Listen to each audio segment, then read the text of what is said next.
Welcome to the July 30th, 2024 Stanislaus County Board of Supervisors meeting. I call the meeting to order. I would please appreciate everyone joining me in the Pledge of Allegiance, followed by an invocation by Pastor Lonnie Skiles of Big Valley Grace Community Church. Thank you. I pledge allegiance to the flag of the United States of America and to the republic for which it stands, one nation, under God, indivisible, with liberty and justice for all. Thank you for the privilege and the opportunity to lead in prayer today. Lord's word says, "But in all these things we overwhelmingly conquer through him who loved us. For I'm convinced that neither death, nor life, nor angels, nor principalities, nor things present, nor things to come, nor powers, nor height, nor depth, nor any other created thing will be able to separate us from the love of God, which is in Christ Jesus our Lord." Hope that's encouragement today. Let me pray. Father, thank you so much for this privilege, the freedom that we have to be able to come into your presence and to be here today to seriously consider the needs of our community. And I thank you for these men that you have raised up to be public servants in our behalf, to represent us in these issues. I pray you bless their home and their families and their businesses for the sacrifices that they are making. Would your peace and favor be upon their homes and their children. And I pray, Lord, that you would lead them, you would guide them, give them discernment and wisdom over the things that are good and right for our community. Lord, we are so grateful for how you've touched this area, for the blessings of growth and prosperity that we have enjoyed. But Lord, it is you who have made us, not ourselves. We're the sheep of your pasture. It's you who holds everything in your hands. And we're grateful for how you've touched us, for how you've blessed us. And today, Lord, would your presence be upon us here today and give these men real discernment and wisdom as they discuss these issues today. And we give you the praise and we thank you for your good work. In Jesus' mighty name, amen. Amen. Thank you so much, Pastor. Appreciate it. All right, next we have presentations. August 2024 is Child Support Awareness Month in Stanislaus County. We have a presentation by Baljeet Atwal with the Child Support Division. Thank you. Good morning, Chairman, Board of Supervisors, CEO, and County Council. I'm happy to share with you this year's Child Support Awareness Month presentation.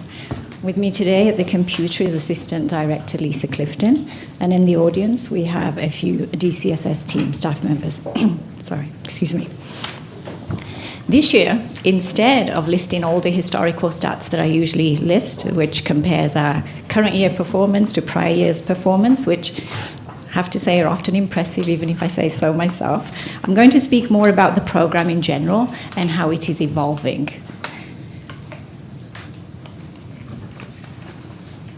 Firstly, the Department of Child Support Services works with both parents to help them provide the support their children need to thrive. And we have the mission right up there. How do we do this?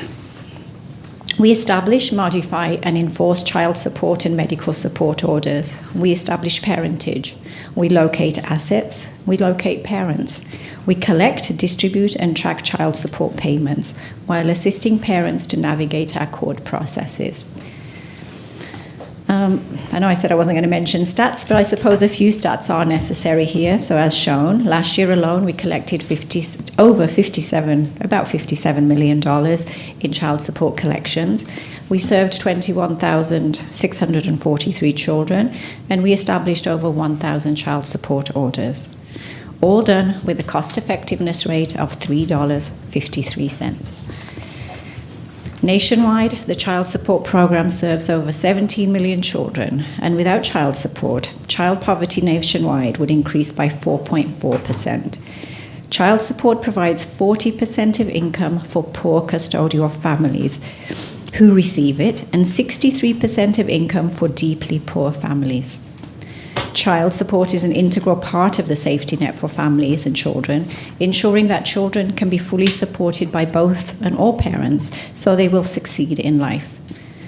Children who receive regular and consistent child support payments have been associated with numerous positive outcomes, including increased earnings as an adult, higher likelihood of employment as an adult, and a decreased participation in public welfare programs. Okay, a little bit of history. Historically, government child support services began as a cost recovery program for cash assistance received by families. To serve this goal, legislative changes over the last 50 years have strengthened the tools and resources of the child support program, significantly improving outcomes in the federal performance measures that we are held to and overall collections. With a decline in public assistance cases over time, child support now collects and distributes over $2 billion annually directly to families, far surpassing past recruitment efforts. And that $2 billion is for the state. The strength of co-parenting relationships is a strong indicator of a child's ability to thrive. California Child Support has set goals to focus on family-first initiatives, which are designed both to combat poverty while strengthening co-parenting relationships. These goals are embedded in new legislative changes, initiatives, and policies that put children and families first, which I'm going to take a few minutes to go into. In 2021, California required all child support collections received from federal tax offset, so that's IRS refunds, go directly to the family first instead of cost recovery. In 2022, California increased the share of current child support that is passed through to current CalWORKs recipients to the federal maximum of $100 per child for one child and $200 for two or more children. This is what we call the disregard, and it used to be $50 prior to this.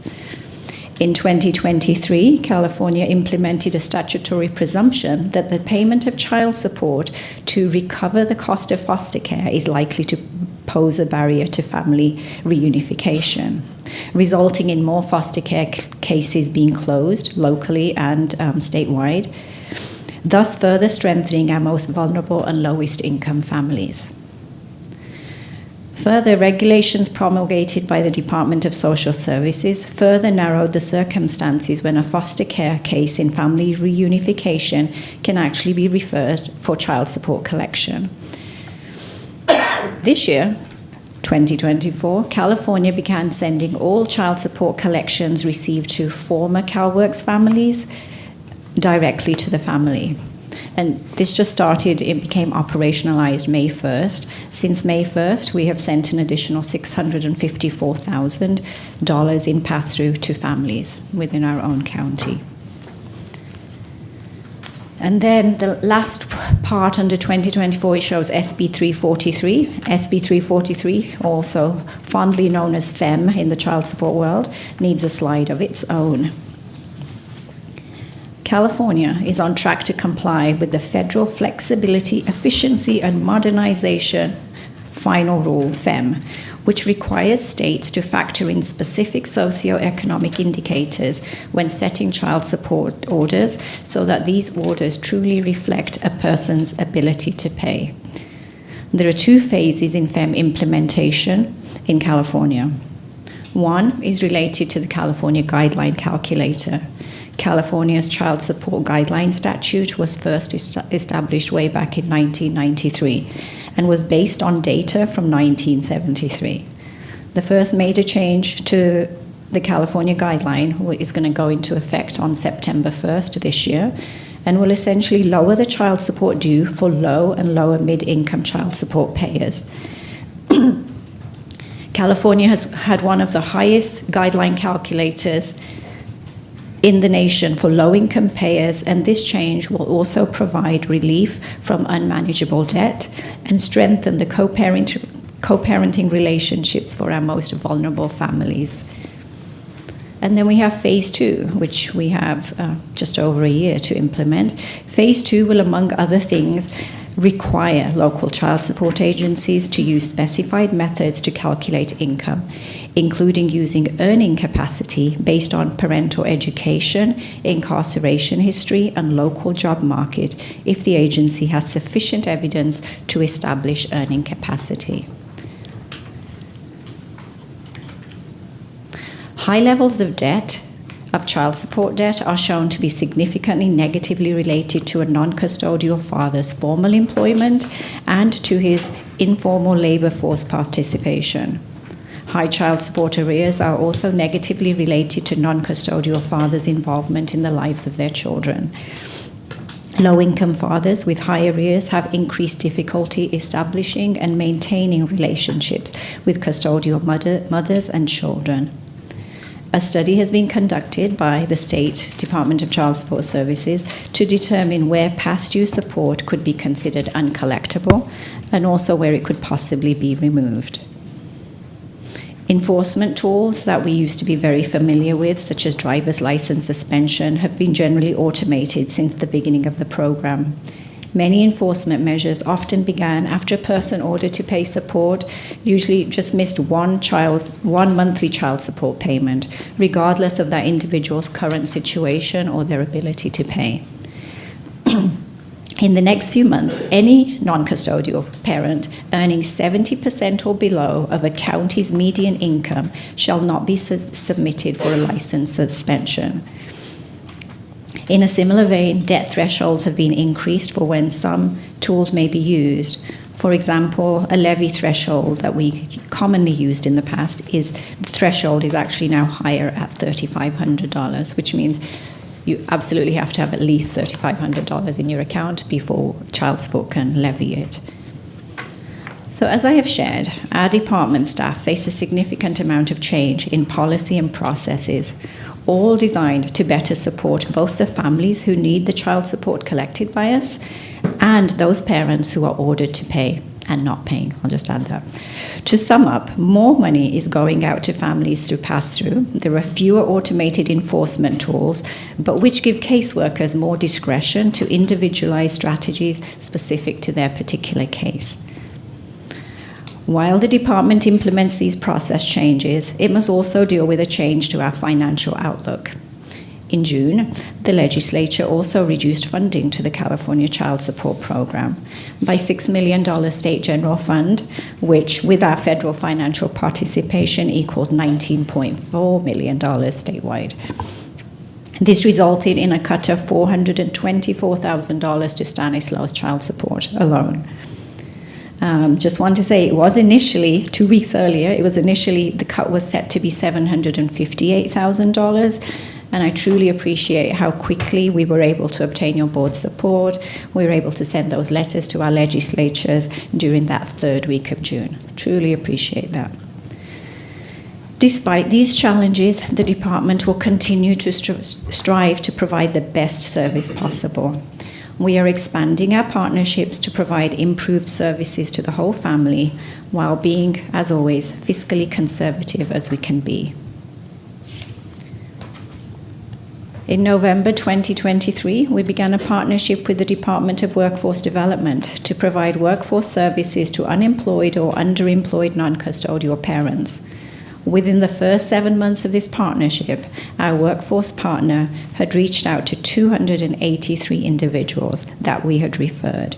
As of May 23rd. As of May, 23 NCPs, non-custodial parents, have become employed through these efforts, and as a result, we have received an additional $25,000 in child support payments. The value here truly comes not from the amount that we're collecting, it comes from the engagement of these parents that we normally would not hear from. I thank the Department of Workforce Development for their collaboration and dedication to supporting those families that we serve. On July 19th, we held our becoming famous 6th annual DCSS Kids Connect event. We had a great turnout. 2,200 community members attended, and this does not include the 61 partners who provided information about their services and numerous staff who helped man those booths. We are thankful for the partnerships who have helped Kids Connect become more successful than in the past. The event is a major lift, and I extend my heartfelt appreciation to First 5 Stanislaus, the United Way of Stanislaus County, and Modesto Junior College for their support. I also thank all of county leadership. I have received nothing but positive reviews of this event. I'd also like to thank everyone who donated backpacks, and a special mention to the ITC department for contributing funds from their Dunk Tank and Pie a Colleague fundraiser. There's a few more pictures there from about 10, 11 days ago. And then I just want to mention Kids Connect received the Outstanding Group Achievement Award at the annual Child Support Directors Association this year. My congratulations to all the staff who helped in the coordination, planning, and on-site support of the 2023 event.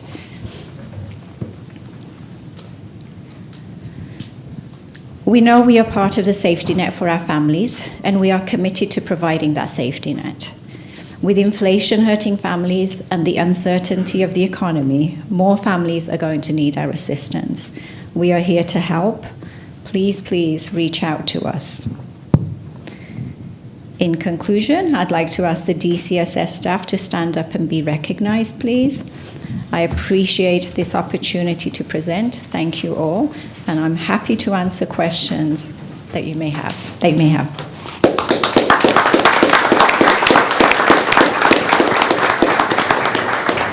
Any questions or comments from the board? We'll do comments after. All right, perfect. Comments Well, after. thank you so much for being here today. Really appreciate the presentation and want to show our gratitude as a board for everything you do in this community.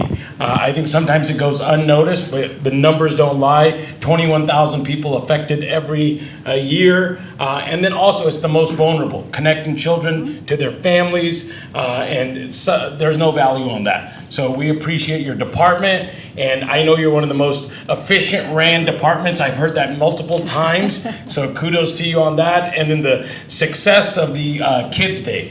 Sometimes it's lost on us, just something as simple as a backpack, how valuable that is to a child when he receives it, especially when they're going back to school. And so I know that's something that the community appreciates and something that your department does that really resonates with the community and shows our support as a county to all those children. Gabe Marino was Toastmasters with me. Did I say any ums or so's? No. Perfect. Thank you to your staff. Appreciate all of you. And it shouldn't just be every month we appreciate you, but August is the month that we do. We appreciate you every day. And so we're proclaiming August 2024 as Child Support Awareness Month in Stanislaus County. Thank you so much.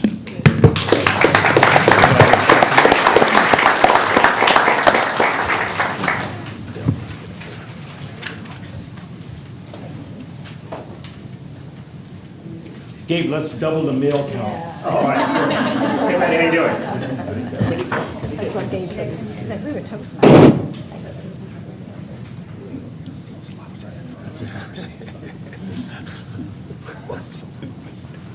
They're afraid of Manny. I know. Couldn't blame them.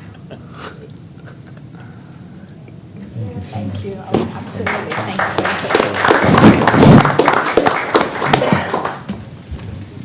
Any questions, comments?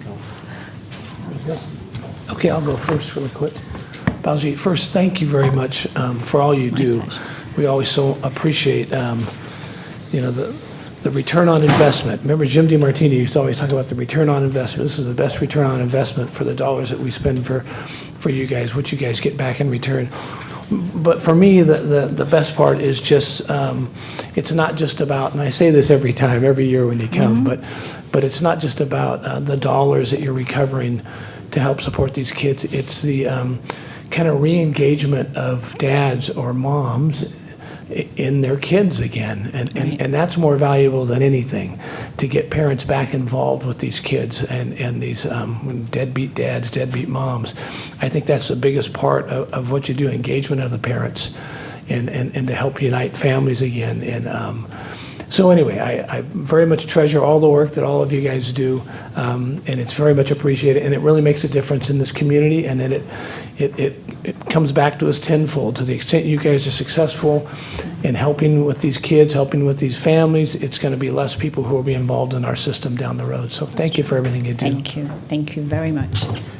So I agree with everything he just said. I just want to add that you had said at the very beginning that this could be 40% of the income for the lower income earners in this community, and it shows you how important the program is. And the state government's idea is to cut your funding, and they expect you to do more with less, and we know we're doing less with less. We're just improving the margin of what we recoup per dollar spent, but one of the best programs. Thank you to all of you. Again, the job is you're dealing with folks that probably aren't happy when you call them, but again, the reunification of families, family unit, getting people engaged is only going to help us in the long term. Thanks. Thank you. Thank you very much. Thank you so much. All right, next presentation we have is the Family Justice Center of Stanislaus County Services and Outcomes. And doing the presentation will be Lisa Montero Moore, Executive Director. Good morning, Lisa. Great, thank you. Do you need the clicker? Yeah.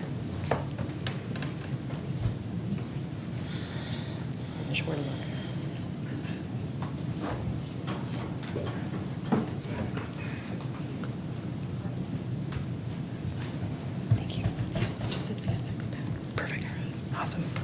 Good morning. It's really a privilege to be here today. It feels like I was just here yesterday, a year ago.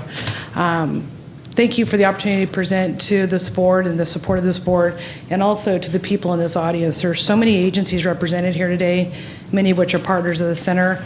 So just sitting here watching all the folks here and the people watching from home, there's just a lot of support in the community for our young people and giving them a better life. Today, I'm here to represent Stanislaus Family Justice Center, but I also have members of our board president in the audience, including Steve Rank, our board chair, Doug Holcomb, and Amy Collier-Carroll might have been here, or she might be remote. I think she had another meeting at the same time.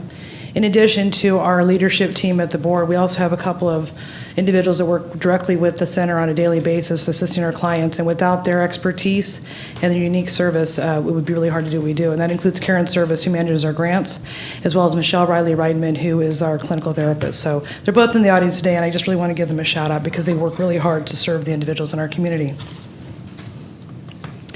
We have been at the Family Justice Center for now a number of years, and our services have remained the same. Our mission statement is the same. That we're providing services to victims and survivors of family violence, sexual assault, child abuse, elder abuse, dating violence, stalking, and human trafficking. And our mission remains the same at offering victims and survivors a path of safety and hope through compassion and coordinated services. It's all about coordinated services, and the agencies represented here today are part of that big picture for us. The purpose of the Family Justice Center is to provide life-saving solutions through partnerships. We're both a place of movement, and we wrap our victims in safety. We try to eradicate violence from our community, and we're not going to rest until every victim of violence receives the services, love, comfort, and help that they deserve. Our history dates back to November of 2010 when the Stanislaus Family Justice Center first opened our doors at 1625 I Street. And some of you were there that day or assisting us in some capacity. And we were recognized as a leader in the field of domestic violence, family violence, sexual assault, intervention, and prevention services.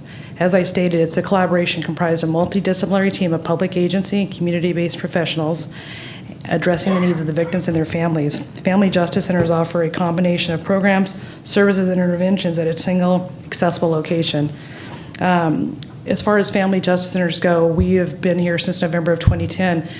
There are Family Justice Centers throughout the state now, and we're happy to be part of that. Some are run by nonprofits, some are run by government agencies, and some are a unique hybrid of all the above. But we're really fortunate to be in this game for a long time. As we know in our county, violence threatens the quality of our community and destroys families. It affects children in the home, and in 2023, Stanislaus County had 2,750 domestic violence-related calls for assistance to law enforcement. Of those, 9 involved strangulation or suffocation, 45% involved a weapon. The FJC collaborates with our partner agencies to mitigate the crippling effects of trauma and bring healing to victims, inspiring restoration and hope in a violence-free future. Just as a point of reference, the number of weapon-involved calls went up significantly from last year, and the strangulation number went from 14 to 9%. Not to say that that's less happening, but just the awareness of what that is amongst the victims is very interesting.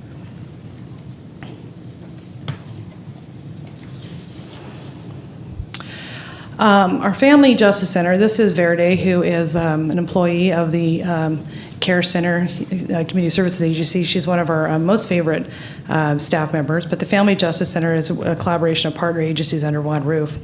And we worked with a number of agencies that assist us, some that are in-house and some that come to us on a basis of whenever their clients are available. And those include the Stanislaus County Care Center, the Community Service Agency, CPS, Behavioral Health and Recovery Services, the District Attorney and Victim Services Office, the District Attorney Investigative Services Office, the Sheriff's Office, Haven, without permission. Really fortunate to have these partnerships, and the fact that we're able to communicate regularly and work on behalf of our clients and create creative ways that we can communicate with each other, each agency, that we can best serve them. It's more customary now for each of these agencies to reach out to us outside of maybe a unique situation comes to them and they're looking for a way to provide assistance to a family, or we can assist them or they assist us. So it's been really great partnerships to have all these individuals represented at the center. The funding of the Family Justice Center would not be without the generousness of private foundations, federal and state grants, and charitable contributions from our community.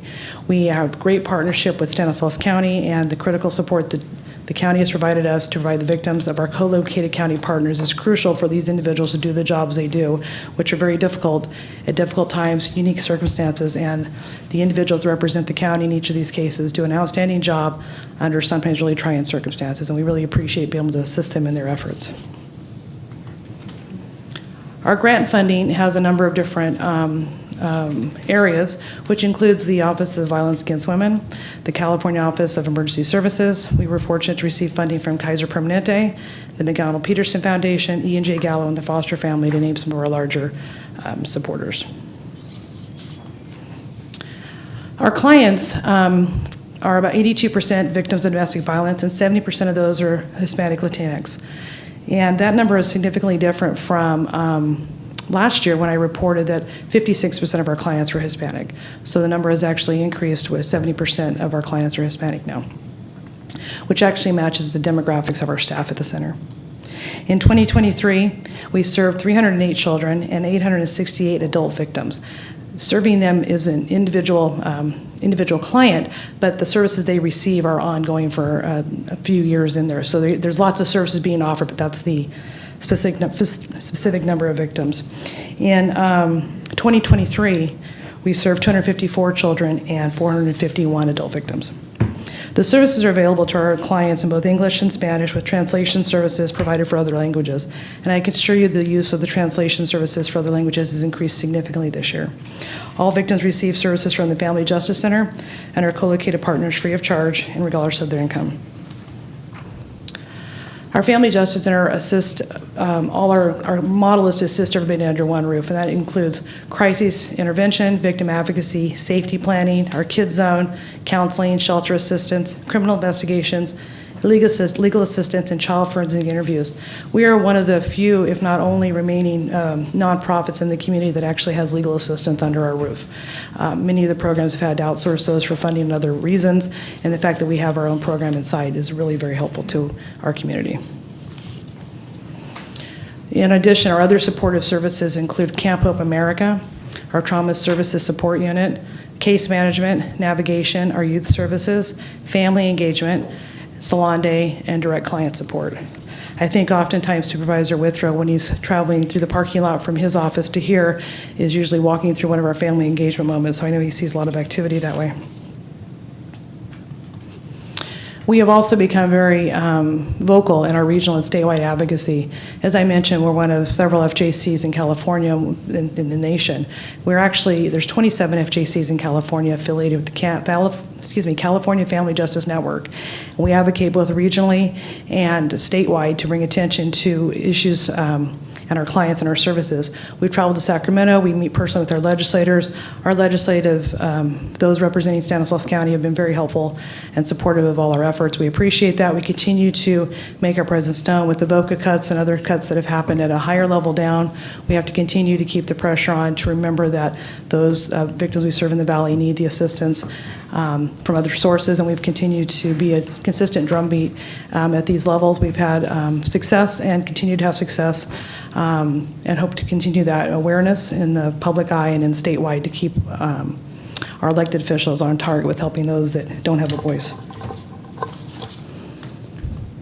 Camp Hope America is something we're really proud of. Our Camp Hope program is something we participate with every year, and the children that are involved with our program, it's a trauma-informed curriculum. It's not just a once a year camping project. It's actually year-round. It's a curriculum-based program for our youth under the age of 14 that are victims of family violence or witnesses to.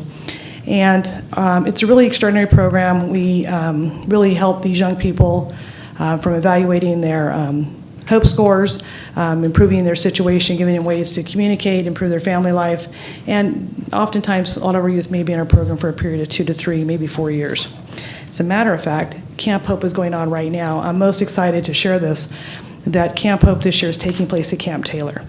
What a tremendous opportunity for us to take our camping program to a jewel of Stanislaus County. The Camp Taylor, as you well know, is an amazing facility, and to be able to expose our young clients to the Camp Taylor experience is tremendous. So they are there right now. I checked on them this morning before I came here. We have youth there, we have counselors, and even more invigorating, if you will, is that San Joaquin County and Alameda counties would like to partner with us in their future Camp Hope experiences, and they're using our Camp Taylor model as the plan. So they have sent programs of youth to our center this year. Fingers crossed all goes well, and that they'll be part of our regional Camp Hope experience in the future. I also anticipate other family justice centers in the Valley to take advantage of this.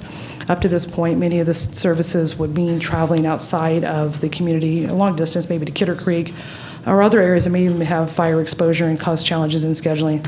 I don't need to tell you all what Camp Taylor does for the individuals that attend there, but we're so happy to be able to introduce our young people to it and hopefully have a robust program going forward.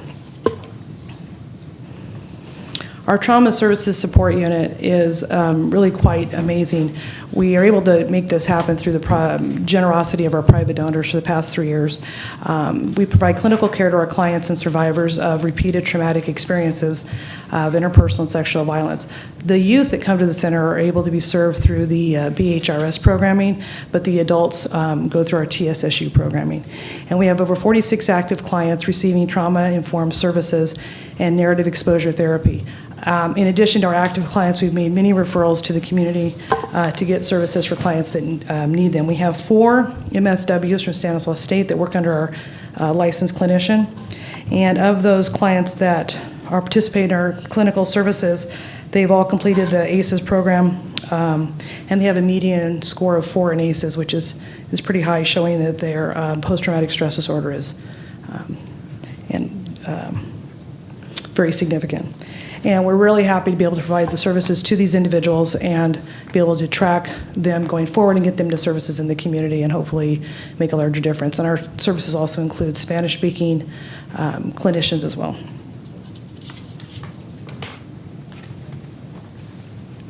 From January 1st to December of 2023, the FJC provided support to over 1,176 unique clients that included, but not limited to, crisis intervention for 195 unique clients, civil legal services for 271 unique clients, victim advocacy for 438 clients, care center reviews for 210 unique children, and as you're aware, the care center reviews are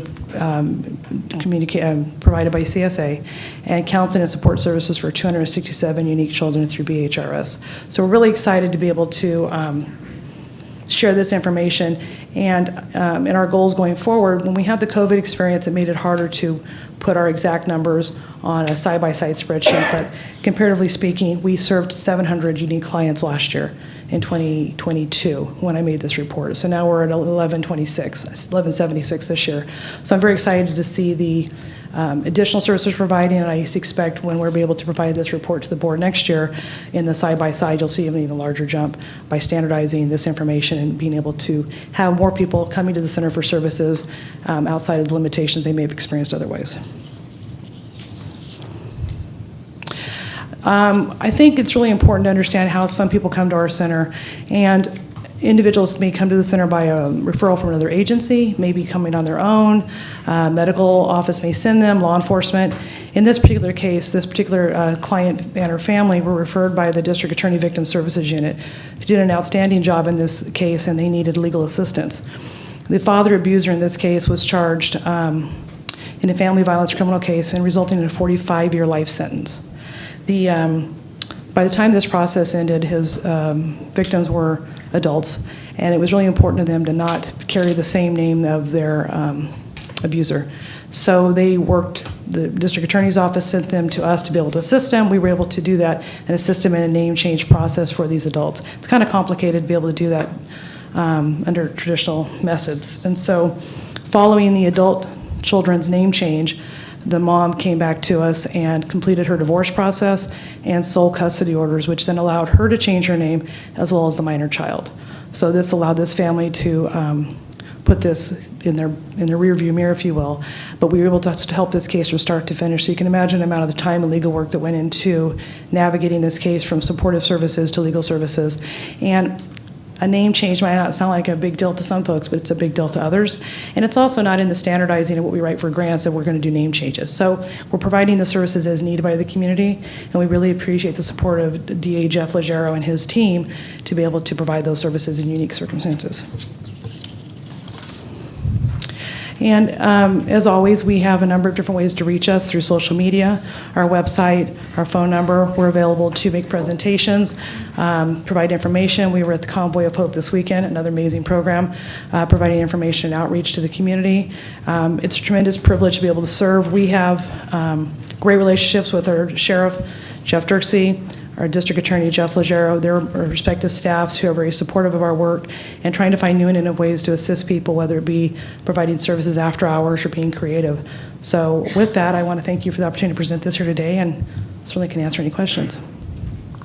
Thank you so much, Lisa, for the presentation. And every year you come and tell us all the good things you're doing in this community. Many of us last year had the opportunity to go and visit the Family Justice Center, and I was just amazed by how many children and parents utilize the services there. And again, it's just kind of going with the theme of this morning. So many times we don't realize the things that are the good things that are happening in our community, and this is a good way to remind everyone that there are people that care out there and the partnerships that are in place. So we appreciate you coming and letting us know. Other board members, any comments? Just want to thank them, all your staff too. Thank you for all you do. Yeah, Lisa, just real quick, and I've said this last year, you're my neighbor. I see you every day practically, or your staff coming and going, and I can vouch for how hard you work. You're there on the weekends. Every time I'm often I see you there working so hard. It tugs at my heart every time I walk by there or look out my front window and see individuals getting in and out of their cars with their kids and stuff. And it's so critical, the work that you guys are doing. The trauma services that you're providing is just critical. You know, again, it just goes back to the ramifications of these, the effect of what these kids go through and adults, and then how it then plays out for the rest of their lives and plays out in our community. Most of our homeless, it's a broad statement, but I would vouch to say most of our homeless have gone through some sort of trauma, probably as a kid, involving which now they have drug, alcohol issues or mental health issues because of it. So it's just critical, the work that you guys do to get involved and try to prevent that from going to the next step, the damage that's been done and trying to reverse that. So, and then it's great to see you using Camp Taylor too. Pretty excited. We made an investment there years ago, and I always I questioned that years ago, that investment for us, but now it seems to be coming back and paying dividends for us. And so I'm glad you guys are using this. So thank you for all you do. Thank you. All right. Thank you so much to your staff, to your board, and for coming here and doing the presentation. Thank you very much. Thank Much you so appreciated. much. Appreciate it.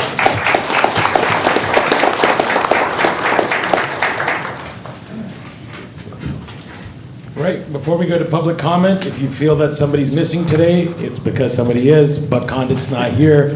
And so I just wanted to make sure that was in for the record, that he's not with us today. And so now moving on to public comment. First public comment card is Rafi Nazarians, hope I said that right, from AARP, California. Good morning. Good morning, Chair Grewal and members of the Board of Supervisors. My name is Rafi Nazarians with AARP California, and I'm here because AARP would like to formally welcome Stanislaus County as the 88th member of the California member of age-friendly states and communities. As you all know, California's population is rapidly aging, and this is true here in Stanislaus County. From 2010 to 2060, the population over the age of 60 will increase by 156%. So by enrolling in AARP's age-friendly network, the Stanislaus County leadership joins a national team of individuals and communities who are committed to preparing for the coming demographic shift and improving community livability for people of all ages and abilities. As a member of the AARP network, Stanislaus County will begin a planning process that will engage the community, residents, key stakeholders, and others in improving the livability county in the 5 areas of influence, which include housing for all ages and stages, health reimagined, inclusion and equity, not isolation, caregiving that works, and affordable aging. To help support the county's age-friendly work, Stanislaus County will have access to resources, national and global research, planning models, and best practices from across the world from AARP and aging experts. We at AARP California applaud your efforts to make the community a great place for all to live, work, play, and age in place. We look forward to working with county leadership and the community as you plan and implement innovative, thoughtful strategies to help make life better for people of all ages. So with that, welcome to the AARP network of age-friendly states and communities.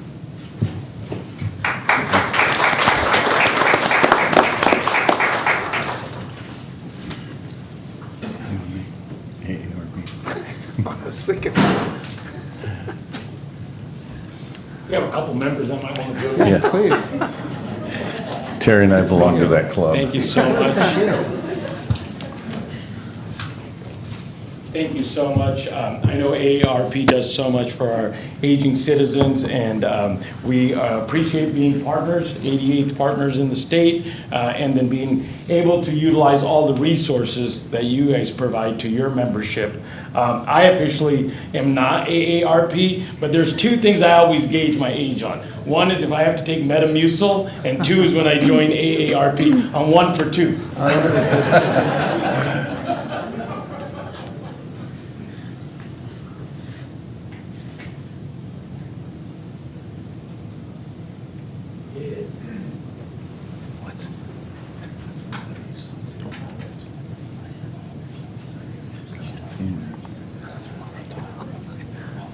Thanks so much. Thank you so much. Really appreciate the partnership.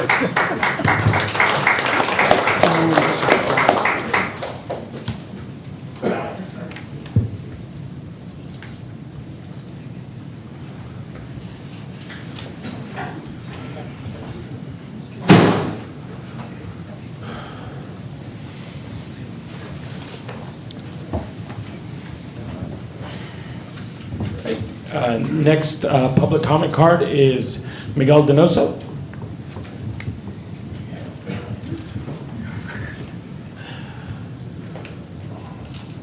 Thank you, Mr. Chairman, members of the board. Under that item, I think we can see the, number one, the report is not in Spanish, number one. So how we have the access to the community, that we have over 25 to 30% limit English proficiency.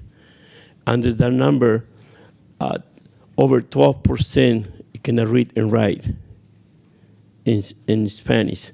So we believe the report is not awkward, and we are requesting to the board supervisor to this report remove for the August and the night time, to have the committee enough time to review the report and make comment for the next meeting of the board supervisor in August.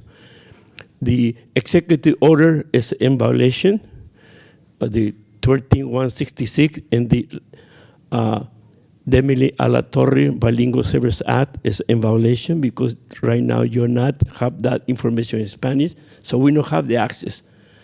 And I want to thank you to Mr. Widrow for the assistance in the meeting of the last, on the center, for the Kennedy Center. He was there over 45 minutes, and under that presentation, he can see how important is the bilingual information, and every staff was asking to do the translation, and you were part of that. So I want to thank you for your participation. And Mr. Vito, you know from your workers the importance of the bilingual or the translation for your people. So I hope so that you, under the recommendation of Mr. Candid, to move this information for that meeting in the night. That way we have more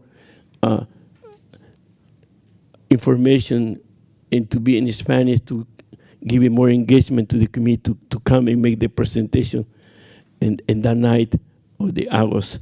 Thank you, Mr. Chairman. Thank you so much. This is for item 7.2. The rest of the speakers are for item 7.2. I think you were also referring to 7.2. I apologize. Is there anybody wanting to speak in public comment for items not currently on the agenda? All right, seeing none, then we will go to our consent calendar. Before the board takes action on the consent calendar, does anyone in the audience wish to provide public comment on any matter on the consent calendar? All right, seeing none, any board members, any items on the consent calendar they'd like to pull or have additional conversation on? All right, seeing none, then I'll entertain a possible motion. I will make a motion to approve the consent calendar. I will second that. Motion by Supervisor Withrow, second by Supervisor Keza. All in favor, please indicate by saying aye. Aye. All right, motion carries 4-0. All right, next is discussion items. And item 7.1 is approval of an agreement with Modesto BHBH LP, retroactive to July 21st, for property and operations management of the Dignity Village Modesto interim housing complex.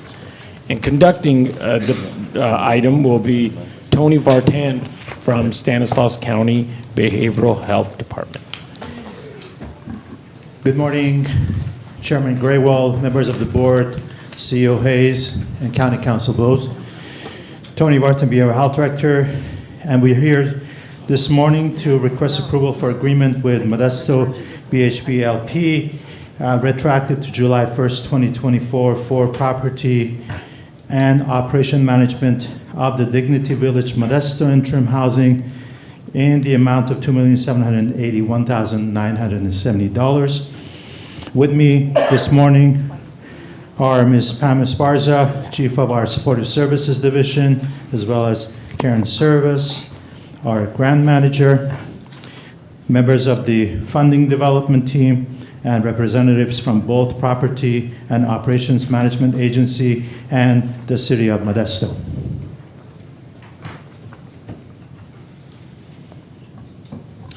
The Behavioral Health Bridge Housing Program, known as BHBH program, provides funding to expand bridge housing in counties all across California. And this program, the funding for this program is available for shelter and interim housing rental assistance, auxiliary services of for assisted living, housing navigation, outreach and engagement, and bridge housing infrastructure costs. In June of 2023, BHRS was awarded $10,819,200 in non-competitive funds. And of course, this was a predetermined BHBH funding grant, and the period for the grant will be July 1st, 2023 through June 30th, 2027. The Stanislaus County Board of Supervisors approved the acceptance of grant in November of 2023 as the board resolution number 2023-0599. The primary focus of the BHBH program is to help people experiencing homelessness who have severe behavioral health conditions that prevent them from accessing help and moving out of the homelessness, with care court clients prioritized for services and housing. The 2024 Stanislaus County Homeless Point in Time Count, also known as the PIT count, counted 2,052 individuals and interviews 1,516 unhoused adults who self-reported any behavioral health issues that they may have. Out of those, were noted 26% who reported having a mental health disorder, and 16% having a substance use disorder. BHRS developed an implementation plan to roll out the following BHBH components, which include housing navigation, shelter and interim housing, auxiliary services for assisted living, and bridge housing infrastructure costs. The implementation plan was submitted to the HCS on March 26th of this year and subsequently approved. The focus of today's presentation is operations and property management of the new 42-bed Dignity Village Modesto Interim Housing Complex to be located at the corner of the 9th Street and E in Modesto. This housing complex is scheduled to be available for occupancy in late December of this year and will house up to 42 residents at any one time.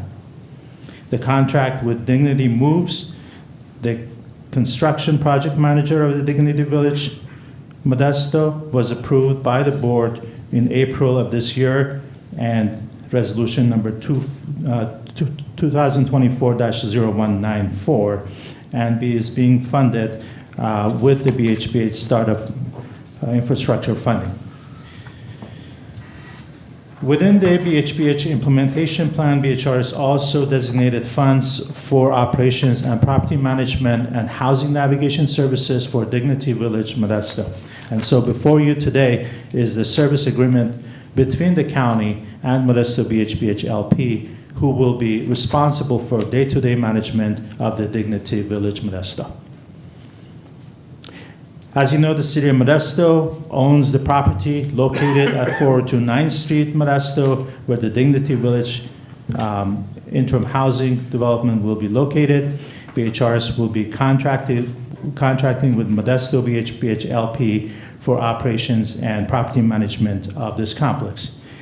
And on June 25th of this year, the city of Modesto entered into a lease agreement with Modesto BHBH LP, allowing them the permission to occupy the site where the interim housing development is located.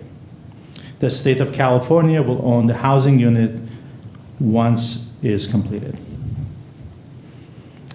Of course, Dignity Moves is responsible for the design, construction, and completion of the Dignity Village Modesto Interim Housing Complex. And before you is the most recent site plan for the 42-bed interim housing complex. It will feature private sleeping units, common area toilets and showers, dining and laundry facilities, clinic space, offices, dog run, garden, social areas, and a wall mural opportunity. We are in the process of finishing design development work and anticipate breaking ground this fall. We will be reaching out to community partners and stakeholders interested in donating goods or services to enhance the client living experience. RH Community Builders LP and UP Holdings LLC have partnered to operate the Dignity Village Modesto project via a Modesto BHBH limited partnership.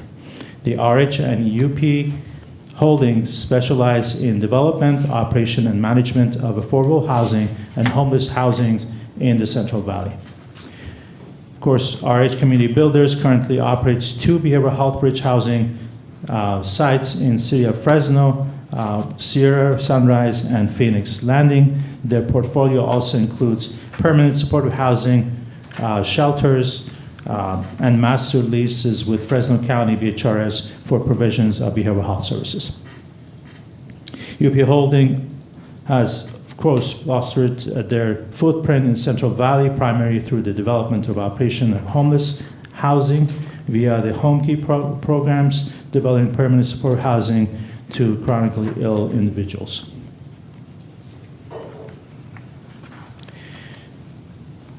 Engaging local community and stakeholders to foster positive relationships, address any concerns or issues related to the property, and ensuring that appropriate staffing levels are in place. They will also be providing training for staff members, coordinating the move-in process for all the tenants, and we'll be in charge of the tenant communication, security and access control, as well as emergency preparedness, ongoing maintenance, repairs, and housing navigation services that will be assisting, will be including assistance payments for rental applications and fees for the tenants. BHBH grant funding are allocated to operations, property management, and housing navigation services provided by Modesto BHB LP as outlined on the slides before you and outlined in the scope of work in the services agreement for the contracted period of July 1st, 2024 through June of 2027. Want to touch on safety and security. The project will contract with a 24-hour standing security company to ensure safety of the clients and the security of the site. Security guards will also monitor any entrance and exits to the site. The project will also be equipped with security cameras throughout the property for an additional level of security. All residents are required to execute a good neighbor policy, establishing the expectations to respect and not disturb both on-site and off-site neighbors. In order to promote a peaceful environment and encourage healthy routines, residents must oblige by a residential curfew. All housing units will have lockable doors to allow for resident safety, privacy, and additional security for personnel belongings.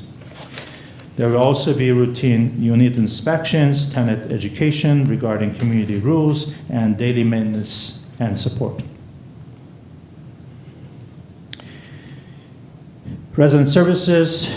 Services will be provided to residents as collaboration between Modesto BHBH, LP, and BHRS, who will be enhancing and improving the behaviors of these clients.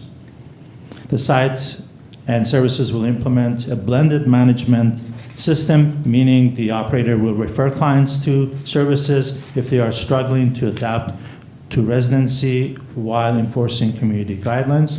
Services will help residents establish routines, develop life skills, and access behavioral health services they need to adapt to residency. Residents will also be encouraged to set personal goals to improve their quality of life and transition into further permanent supportive housing services. Before you today are the staff recommendations, approve an agreement with Modesto BHBH Limited Partnership, LP, in the amount of $2,781,970 for the term retroactive to July 1st, 2024 through June 30th, 2027. Second, authorize the behavioral health director or designee to sign and execute the agreement with Modesto BHBH LP in the amount of $2,781,970 for the term of the services for Dignity Village Modesto Interim Housing Complex. And lastly, authorize the behavioral health director or designee to sign amendments for additional services and payments up to $200,000, budget permitting, of course, throughout the term of this agreement and consistent with the county purchasing policy. And that concludes the presentation, and we are here to answer any questions. Thank you.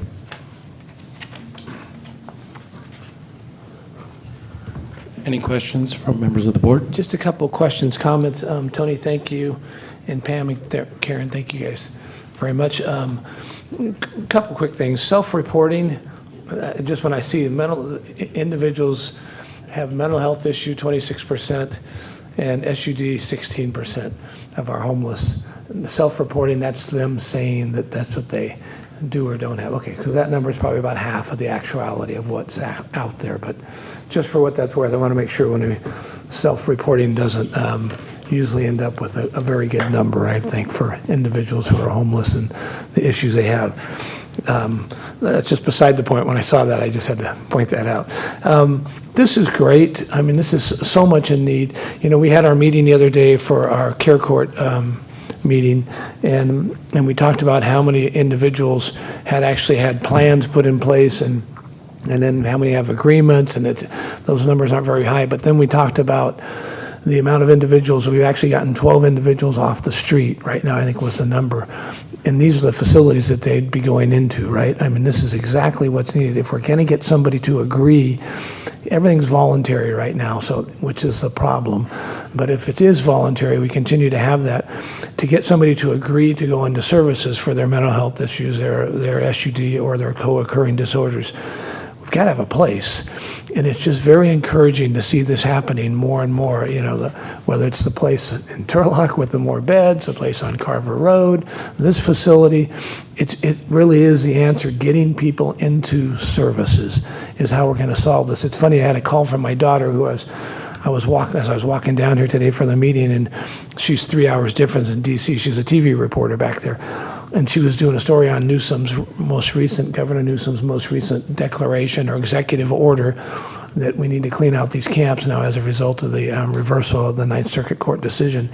And so I was trying to explain to her for her story that it is just all about services. You know, we have spent so much money, lost money that we can't get back on trying to solve the homeless issue, and towards it, just get them into a house, everything will be fine. And that just hasn't worked. And so this is what works. Get people into services and facilities that provide those services and help them get better. And we can get them better. There always are those who we just, they're too far gone, unfortunately, but we can, for those individuals, we can at least get them off the streets and get them into care for the rest of their lives. But there are so many that are fixable, that we can reverse what's happened to them. And this is the way we do it. So I know it's always a little tricky where these are located, but these are going to be well-run facilities, and these individuals are going to get in there. And it's better to have them in there getting services and getting better than out on the streets, wandering around waiting to die, basically. So this is good stuff. Thank you guys for doing this, and hopefully we can make this deadline here. I drove by a couple days ago on Sunday when I was down at the office, and there's just dirt there, and so I'm just thinking, how's this going to happen? But I'm told it's going to happen. Ruben promised me it's going to happen here. It sounds like the individuals who do these things come in, and very quickly they've got us dialed in. So, okay, thank you guys. Thank you, Supervisor Woodruff. Great. Any other members of the board? Great. I'll take it back out to take it to the public. If there's any members of the public that have any questions on this item. It's public comment time. Oh, public comment? We have public comment.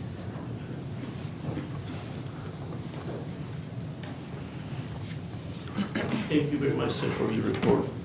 The question I have is the facility I in 6th Street. How come we are not reporting that empty lot? how come you guys not using that lot to improve more service for the homeless in the family? That's supposed to, the county owned that property and not been used for more than 3 or 4 years. So the question, Mr. Chairman, is how you going to invest more money in 9th Street to have people to live there is good, but at the same time you're losing a lot of money in 6th Street is empty. That was supposed to be the Salvation Army, and you guys buy that property and it's still empty. So that contradicts what this gentleman say. Thank you, sir. Yeah, please. I believe you're referring to our property located at 625 I Street. We do own that property, and it was acquired during our process and the transactions with the Salvation Army. We are preparing that property to be released under the State Surplus Land Act for consideration by affordable housing developers that should come to this board in the very near future. Actually, that work's been underway for quite some time, and we've prepared all the work that's necessary to bring it forward and put it out for bid. So you should see that on a board item here pretty soon. Thank you. Any other questions? Seeing none, I'll bring it back to Tony. Chairman, I just wanted to make one comment. I just wanted to thank the board and the CEO's office for continued support of behavioral health services, allowing us to really work on projects creatively to expand continuum of housing that is needed to take care of our population here, as well as expanding continuum of services. As you know, the population continues to grow, and you know, a healthy community comes with having healthy continuum of care and services, as well as resources. And the board and the CEO's office has allowed us to do that. So I wanted to appreciate on behalf of the department. Thank you so much. Right. So if there's no further questions, I'd entertain a possible motion. I will make a motion to approve all staff recommendations. Right. Second. Motion by Supervisor Withrow, second by Supervisor Chiesa. All in favor, please indicate by saying aye. Aye. Aye. Motion carries 4-0. Thank you. Thank you very much. Thank you. Item 7.2, acceptance of an update on language access services using technology solutions. And conducting the presentation will be Alicia Sanders from the CEO's office. Mr. Chair, if I may. I know Mr. Donoso had made a point to move this to a night meeting. I just want to see the comfortability with my colleagues to see if that would be appropriate or not, or what your thoughts are on that recommendation. You know, Chance, I think that's, I was thinking since we're all here and set to do this, let's do it here and let's bring it, we could bring it back at a night meeting and do it again when we have more attendance. So if that's okay, then we'll do both. Okay, that's Is that fine. okay? We'll be voting though tonight, or today, this morning, not at the night meeting. Yeah, so we'll be approving it and then we'll bring back another presentation. That's, if we, that's what I'd, yeah, Okay. I'd recommend if we could, yeah. All right, so good morning, Chairman Grewal, Board of Supervisors, CEO. Good morning, Chairman Grewal, Board of Supervisors, CEO Hayes and County Council Bowes. For the public, my name is Alicia Sanders, and County Council Bowes.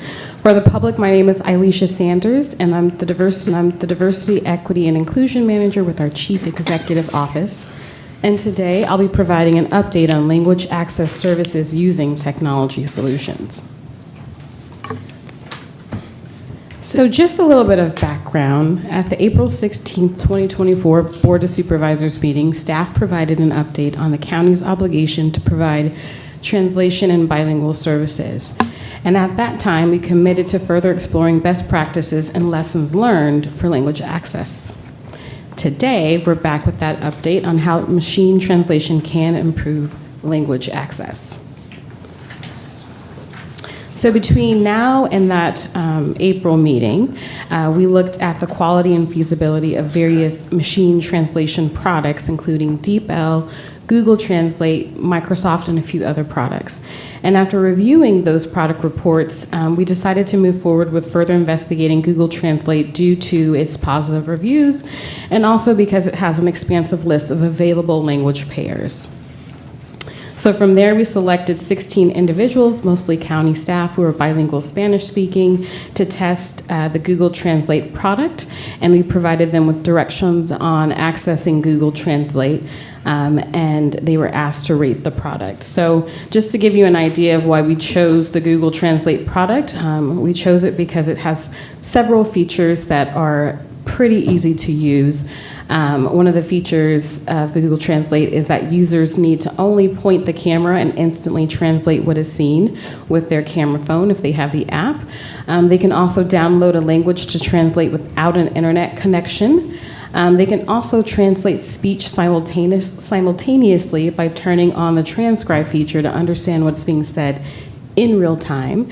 And they can also upload files, including images with text, to seamlessly translate files without losing their formatting. And this is mostly true. And this is the one thing that we really wanted to look at, was being able to upload documents, reports, different files to see what that looked like. So, I mentioned earlier, selected 16 individuals to test out the Google Translate product, and we gave them a rubric that was adapted from the International Journal of Language Testing, and it looked at 6 different categories. It looked at grammar, addition/omission, it looked at punctuation and capitalization, it looked at spelling and formality, and one that's a little difficult to understand is genre, but essentially that just means, did we translate this document and use it in the correct context? So each category of those 6 was worth 4 points for a total of 24 points. And during the process, the individuals were paired into teams to account for any variability in scores. And then we asked them to use Google Translate on existing documents that are found already on our county website. And so in addition to that, we had one pair, one team. They were provided with a document that was previously translated by one of our third-party vendors, just so that we could have a control document to compare to what we have in terms of our existing resources. So the results of that project, grammar and addition scored the lowest ratings, 3.14 and 3.21 respectively, and then the highest ratings were in the areas of spelling and genre. Some of the comments that folks made who were testing this product were that interpretation was overly formal, which isn't the worst thing because it doesn't mean it's lose its meaning, and then some of the positive comments were that it was easy to read. Overall, the average overall score using machine translation was 3.57, and when we compare that to the control document, it was 3.5. We would love for both of them to be 4, but that's just not the reality of how translations work. Typically, there's just variability. People can't always agree on what words mean, and that even in the English language, and so you're never going to get a perfect score, but I think that we were able to demonstrate that it was as good as what we are using currently. So with those results in mind, I wanted to give you an idea of what a mock-up of what the directions might look like. These directions were provided to the product testers, and these directions were actually modeled after Alameda County. And so folks who got these directions were told to download the document. They could go to the county website, pick whatever document that they wanted to translate, and then they could click the Google Translate button there that's hyperlinked on the screen. And once they click that button, they would be taken to the Google Translate website. Again, there's also a web application of this for your phone. And they would get to this screen, and then they would be able to click the upload button once they've downloaded the document. And then it would spit out something like this. So you can see on the right, this document was translated was originally available in English, and then on the left, it was translated into Spanish, keeping most of its form. And this document here is a document from Animal Services Agency, and it is a committee application. For the most part, it keeps this form. As you can see, Spanish tends to be a little bit longer, so the text is a little bit smaller, but for the most part, it kept its form. We also tested a Board of Supervisor agenda, and that's what it turned out to look like from the April meeting. And then we also product tested bow fishing rules, which I didn't know what bow fishing was until recently, but it's a thing. So if you wanted to go bow fishing, you could check out the rules on the county website and upload that document to Google Translate to see what the rules are. So with that being said, our staff recommendations today are to accept an update on language access services using technology solutions, and then to also authorize the Chief Information Officer to establish and direct departments on technology standards and solutions to be implemented in support of improving language access services. What questions do you have? Thank you so much for the presentation, Alicia, Erica. Questions by members of the board? Sure. Can I, Go ahead, Pino. I'm sorry. So Alameda, this is what they use. Did you check lots of other counties? Sure did, all of them. And so how many are using Google versus the others, or what are the other options? So I would say about half of them are using Google, but they don't have directions on how to upload the documents. Right now, if you go to our county website, you go to the main page, you can click the translate button. As you know, you can get the text translated. The feature that we were most interested in looking at today was the document translation and keeping the form of the document. And Alameda provides the directions. They're the only county that provide the directions, even though about half of them have the Google Translate feature activated. Okay.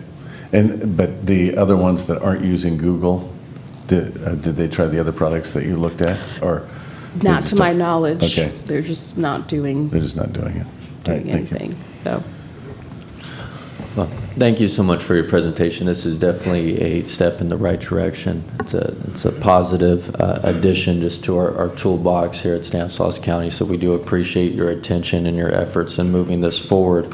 I do have a couple questions, though. Just if someone were in the community and they had lack of access to technology, and obviously it seems like everybody has an iPhone or Android nowadays, but just for the rare instance, if let's say you're an elderly individual in South Modesto and you don't have that capability to take that photo or screenshot or whatever it might be, how will they be able to access the translation services? That is a great question, and this is something that I think about often. We work in this digital age in 2024, and we're not the only system to have to think about this. So if you think about going to a bank, they definitely tell you to go online, check your balance, but you can always go into the teller or call on the phone and check your balance. It's a very similar situation. We still have access to our interpreters who are available, so folks can pick up the phone and call our interpreters. That's still a resource. This Google Translate product is just to supplement or amplify what we already provide. We still have several vendors that we contract with, and sometimes we have them come in during the board meetings, and our vendors will do live interpretation or simultaneous interpretation services. So those services don't go away. They're still available. So the person who's not technology savvy or who has limited access to the internet or technology, I would say that they can still come in person, they can still call and still get interpretation services, which is spoken. So. Yeah, and I guess in instance on public meetings, so a scenario, let's say the South Modesto MAC, I know my field representative, Russell Fowler, has copied and pasted an agenda for the South Modesto MAC and has used Google Translate to translate it over, and then therefore we had copies available, hard copies. Will this pretty much allow a similar scenario to take place where we have something in a hard copy, let's say for instance an EDAC meeting or a MAC meeting? Will we have access to a hard copy for folks in attendance? I'm going to kick that to Erica, who has done a wonderful job on our MACs and can speak to that process. One of the things that we have done for the MACs, in particular South Modesto and Empire, we understand the attendance of the individuals that are monolingual, so we will go, staff actually does translate those agendas. All the other MACs, it hasn't been a need, but again, going back to Alicia's comment, within 72 hours, if we receive notice that they need something to be translated or a translator available or interpreter for them, we can make that arrangement. It is something that, again, the technology is available. It's not difficult to go on ahead and upload and get the translated document.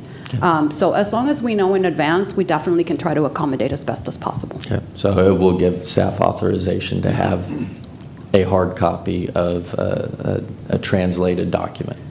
Sure. Okay. Okay. All right, thank you.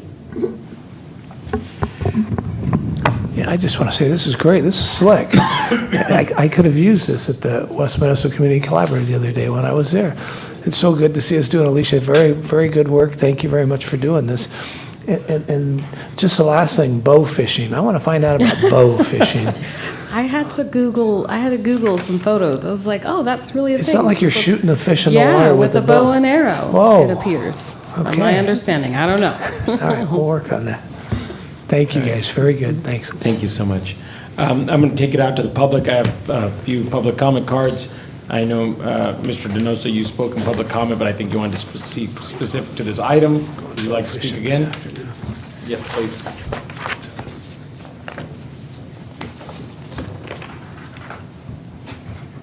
Thank you, Mr. Chairman. I want to repeat myself in regard to the points that I bring. Number one, that report is not in Spanish. You already were in violation of the Executive Order 13166 in the Demilatory Bilingual Service Act. So that's one point. The second is the over 25% to 30% limit English professors is in the county. That's the number. I don't know what numbers are there, but it's not match what we know in the community for many years. The percentage is very high, and under the access to the federal guidelines, as I said, 5% of the city and the county, the population is limited English. You have to give it access to the community. So it's a mandate already, and you're not providing that. We are over 5%. We are 25 to 30% in the county limited English proficiency. From that group, 12% you cannot read and write English, read Spanish. So we have a very good concentration of people that cannot read and write in Spanish. So that information is supposed to be more accessible only verbally. In many plans of the federal executive orders say that every department is supposed to bring back how many access and how many people use the access in regard to the limited English proficiency. So I'm requesting for this presentation to wait for the people to have the translation of this report in Spanish for the August and next time for people to be more access to respond and to have more opportunity to have that information already. Thank you, Mr. Chairman. Thank you. Next public comment card I have is John X. Mataka.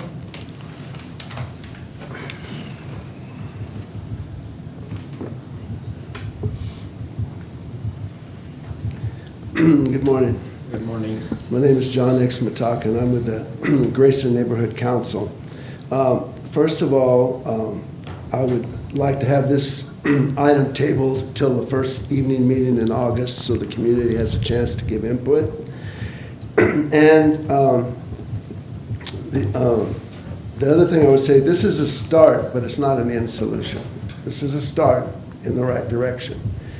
But we need the 15-member group, because that was 15 members that were staff plus one community member. Now, but the one participant said, being able to use Google Translate depends in large part on the computer competency of the person using the product. So what I'm here to say is that 15 of the 16 people that participated, one person felt that if you don't know technology, you were going to struggle. So with that being said, excuse me, I suggest that this 15-member group and the community member go on the road and go to each Spanish-speaking community throughout the county and actually do training with the people that show up there that speak Spanish on how to use this app and technology that you are wanting to use for translation. They know how to do it. They were part of the process. They said it was a good thing. Well, get them on the road and take it to the community and let the community see how difficult it is to make it happen. Now, there's still a need for major projects that affect the community be printed out. If you got a major process out there in Crow's Landing or Riverbank or Salida or whatever, then that project needs to be printed out. If you want to use this Google Translate to do that, fine, but you need to provide hard copies of that for major projects and major important things. And then I want to say this. Why weren't advocates of this issue notified to participate in this process? You know who we are that come and advocate for this issue. You know how to get a hold of us. Why weren't we contacted and asked to participate in this process? If we're having transparency, why weren't we invited? And then the other thing is, what about a training for all the community organizations like Valley Improvement Projects, Grayson Neighborhood Council, Invest in Me, a bunch of these other groups that deal in the Spanish community? They need to be trained on this. If you're planning to go through with this, you need to have them trained, because they're the ones that are going to have the hands-on and everyday effort with the community, and they're going to need to know how to navigate that thing, that translation app also. So those are my concerns, and I just think that, there's a communication problem between the board and the community.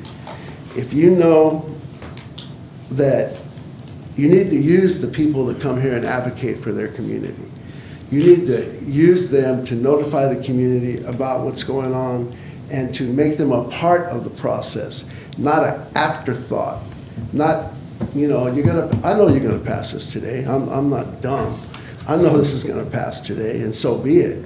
But, we need to be a part in the beginning, not at the end. Having this second meeting, well, that's fine. You can have this second meeting, but it's already done. You're gonna implement it. So, don't, invite us to dinner with nothing on our plate.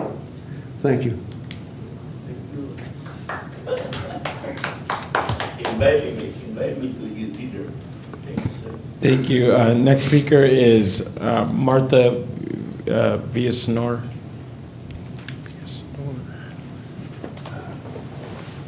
Good morning. Good morning. I had to go to because I don't know how to read English, so I had to go to Google. But not all the people knows how to do it. In my community, they don't even know how to read. So it's really hard for us. Even if we go to Google, it's really hard because there's a lot of people who doesn't even know how to use their phone. They just use it just to say hi on the phone or just to call, but they don't know what's. So what I'm saying is that this is all in English. If it's so easy to put it in Spanish, why don't you put it in Spanish or another language, that they can understand? So I remember one person that I told her to put the papers in Spanish, and she said that she couldn't do it because that was her. That was the way she is. She couldn't do it. But if we're in the board, we're in the MAC meeting, they have to put it in Spanish too. And but we didn't have it. We didn't have it. So we need a lot of help, because if we're having our time to help other people, why can't we have it in Spanish to help the other people that we can understand? They can understand. Nobody wants to come with me over here because everything is in English. So I don't know. This is my opinion, to put it in Spanish, please. Thank you. Any other members of the public wanting to comment on this item? I have a comment. Yep, please, come on up.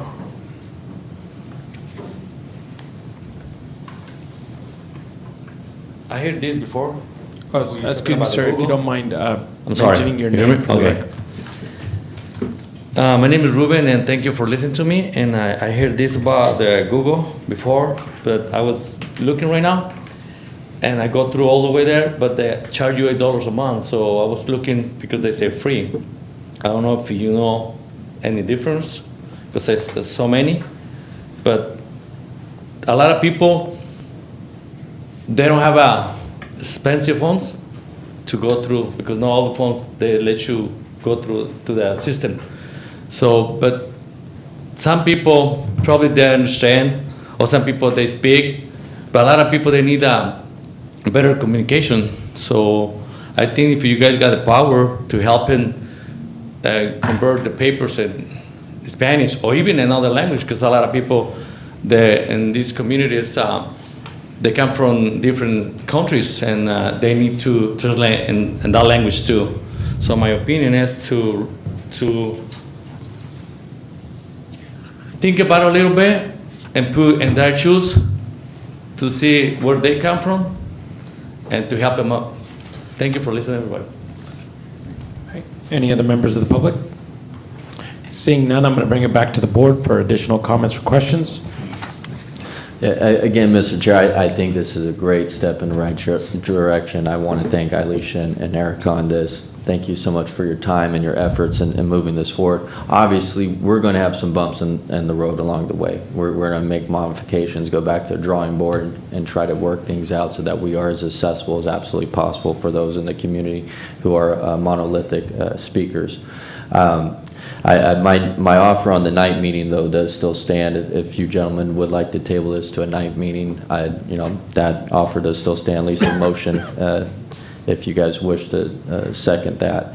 But I do think Mr. Mataka had some good points that maybe Elisha and maybe even Erica, we could team up with some of the local organizations such as the West Modesto Collaborative, SMBU, VIP, and maybe we could do a presentation or a town hall or type of atmosphere to those individual groups, get them trained up, and then they can go and train the community members.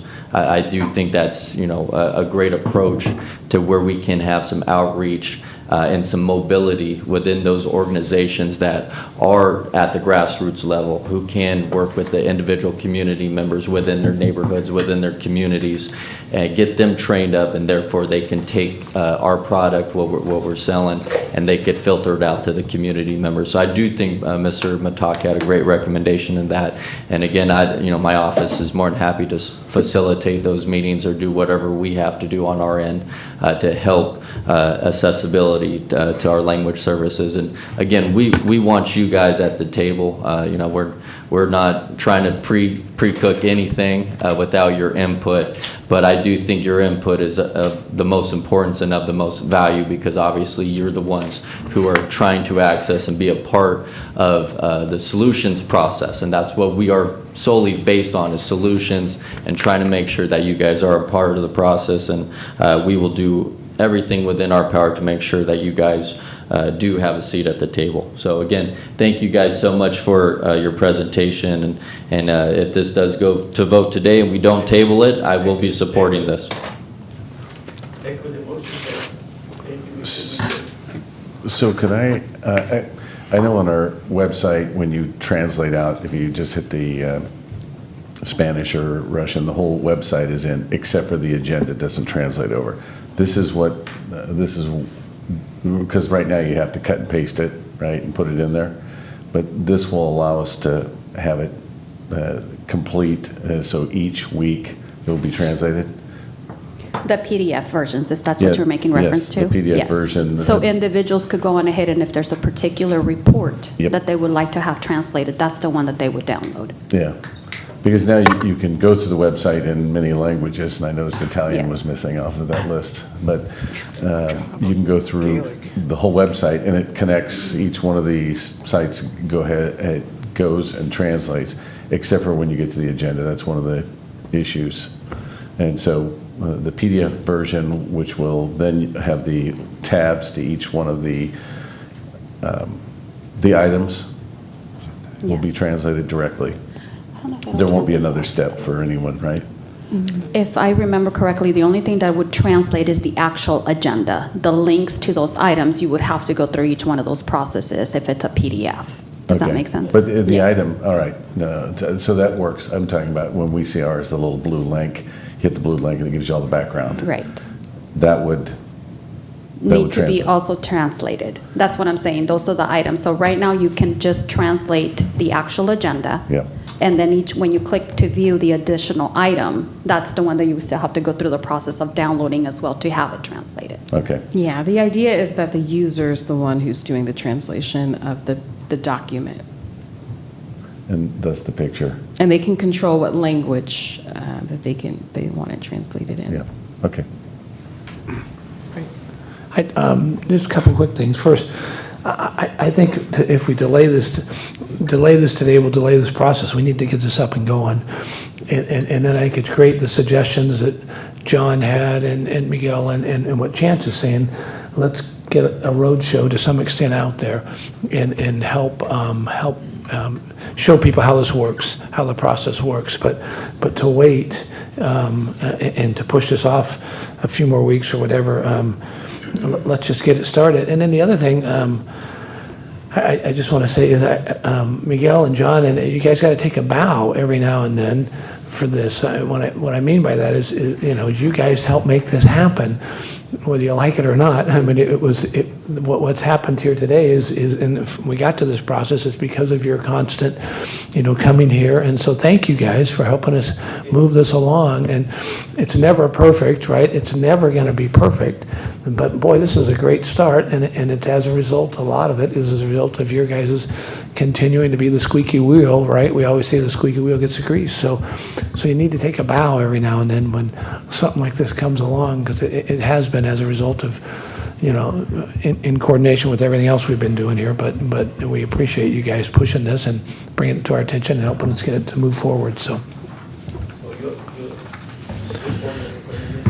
I want to, I think we had have a motion on the conversation on it, but just my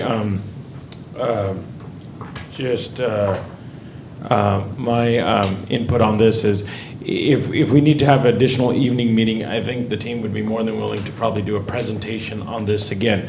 But delaying the vote, if it's more for people to advocate against this, I think this is, like it was said earlier, this is another thing in an arsenal of services to provide translation services. So having more people, I don't get the idea behind it, because we're more than willing to have a secondary presentation, but the vote just means we're adding this. And what's the alternative? Not adding this? That's the part that I don't get. So I'll be supporting the motion to pass today with an opportunity at one of our board meetings to do a presentation like we do presentations for other things. Can we just bring it back as chance at the night meeting for the presentation? Yeah. Yep. Advocated. Okay. All right, do we need to, Chance, do we need to try your motion first? Chance, do you want to do that, or you want to just, what do you want to do? I'm for whatever the majority would like to do. If you guys, I'm fine voting today. I will support this. I think it's great. But if you guys want to delay the vote, or I'm fine with that too for a night meeting. Or if you want to vote today and then bring them back for a presentation, I will support that. Obviously, this isn't a step in the right direction. We don't want to let the perfect get in the way of the good. But I do think it would be appropriate to wait to make this final and giving the community a full opportunity at a night meeting. If the majority of the board does not want to do that, I'm totally fine in supporting this today so that we could start the process and modify it along the way if there are any bumps in the road. Okay. Yeah. So I'm just going to come back to what the chairman said. We implement this, and then if we have to change it later, there's no issue. But not implementing this on a go-forward basis now for the next week or 2 weeks or 3 weeks doesn't hurt anything. I don't. But we want to do better. Again, we want to be able to translate as much as possible. I think that's what started us down this road. And so again, I bring it back for a presentation. And then we hear from the community, the other folks in the community didn't have an opportunity to speak. But I don't think anyone is going to say that using Google Translation at this point is bad. they're going to want an enhanced, I'm guessing they're going to want something that's more enhanced, and we need to hear what that is. So, Do you have a possible motion? make a motion, 2 staff recommendations. I'll second that. All right, motion by Supervisor Chiesa, second by Supervisor Withrow. Please, all indicate by please saying, support of the motion by please saying aye. Aye. Motion carries 4-0. Thank you so much. All right. That concludes our discussion items and correspondence. Acknowledge receipt of correspondence and refer as recommended on the agenda. Board of Supervisors reports. Any members of the board that have any reports to what they've done in the last week? I think about this all the time and think of things, and then I don't write them down. So I need to get better, because I'm AARP. Sorry, what was that? On my mind. I think about what I'm going to say during the board comments, and then I don't write them down. It's okay. Supervisor Withrow and I were at on Friday, if you want to speak to that. I thought you did a great job as the speaker for the... You did a great job, too. Yeah, we had the grand opening of what seems like it's been a long time coming at the Free Will Baptist Church on Orangeburg, just a little bit east of McHenry, of, I think it's 9 units there. And what was amazing is, years ago, remember when we opened and the cost of how, and it was done through STEP, so we commend STEP for the work that they did to make this happen, and a lot of other partners that were involved in this, of course, the county and other organizations that helped make this happen. But years ago, remember we did I'm just thinking, I'm looking at Vito because this will be back, and remember the place on Granger? Those units on Granger, east of McHenry before you get to Sunrise. Jody remembers, and I can't remember, it seemed like those units cost us like $400 and something thousand a unit to build those things. And these units ended up being an average cost of about $175,000 a unit, which is amazing, like 10 years later, that they do these things. And it just, nothing against the county or anything, but when we can get the private sector and these non-governmental organizations involved to do these things, we can do them so much more efficiently and quicker. So it was just a great turnout there, a very faith-filled group. Every one of the speakers was thanking God for those things, which is nice to see that, and it's going to be great for families. These units, I think, CHS is going to use, I think maybe 6 of the units. Is that right? And 3 of them are maybe going to come from BHRS. I'm not sure if those numbers are right, as far as referrals into those units. So just really good stuff, and it was a great day out there. It wasn't too hot, and it was great to see everybody show up and attend this and celebrate this great accomplishment out there. Any other Board of Supervisor reports? All right, seeing none, legislative reports. We have legislative fiscal and management reports. We have Gavin Klein from Congressman Duarte's office.